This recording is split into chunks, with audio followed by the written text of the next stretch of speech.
पूर्णिया सांसद राजेश रंजन उर्फ पप्पू यादव के पिता स्वर्गीय चंद्र नारायण प्रकाश जी के यादों को किस तरह से श्रद्धांजलि दे रहे हैं विख्यात गुरुजी खान सर और पूर्णिया के आम जनता। क्या कहना चाहेंगे स्वर्गीय चंद्र नारायण प्रसाद जी के, जो कि अभी पूर्णिया सांसद के पिताजी गुजर गए हाल में ही, उसके बारे में क्या कहना है? सबसे प्रथम मैं अपने बड़े पिता स्वर्गीय चंद्र नारायण प्रसाद जी के दिवंगत होने पे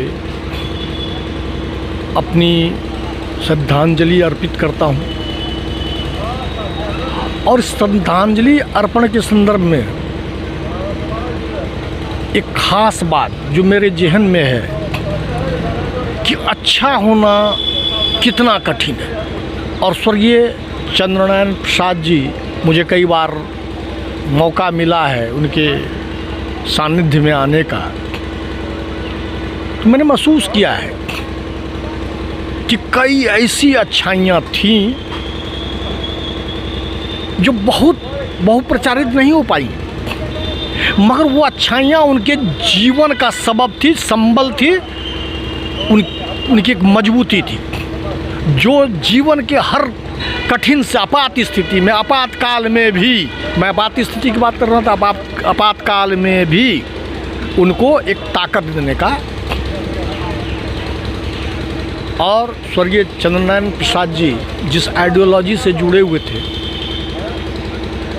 एक दो चीज़ बातें हैं कि रैशनलाइज्ड रिलीजियस और स्पिरिचुअल होना। तो स्वर्गीय चंद्रनारायण प्रसाद जी स्पिरिचुअल थे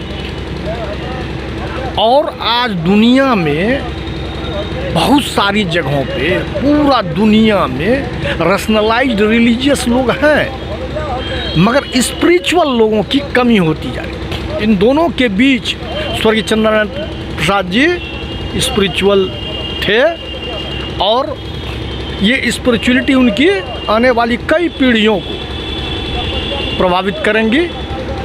ये मेरी श्रद्धांजलि है उनके प्रति। और आप एक चीज़ और देखिए,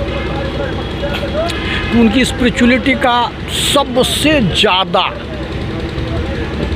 असर हमारे जो माननीय सांसद हैं श्री पप्पू यादव जी, उनके आचरण में भी ये चीज़ें दिखाई दी कि कठिन परिस्थितियों में इंडिविजुअल स्टेप, जो विपरीत परिस्थिति में जो व्यक्तिगत प्रयास होना चाहिए, इंसानियत के नाते, मनुष्यता के नाते, आम आदमी के दुख दर्द के प्रति जुड़ने का भाव का जो सेंटिमेंट होना चाहिए, ये उनमें है। ये वहाँ से चल के आदरणीय हमारे प्रिय युवा सांसद में भी है। तो इसलिए मैं कहना चाहती हूँ ये कई पीढ़ियों को प्रभावित करे। और मैं पुनः अपने बड़े पिता स्वर्गीय चंद्रनारायण प्रसाद जी को श्रद्धांजलि अर्पित करते हुए अपनी बात समाप्त करता हूँ।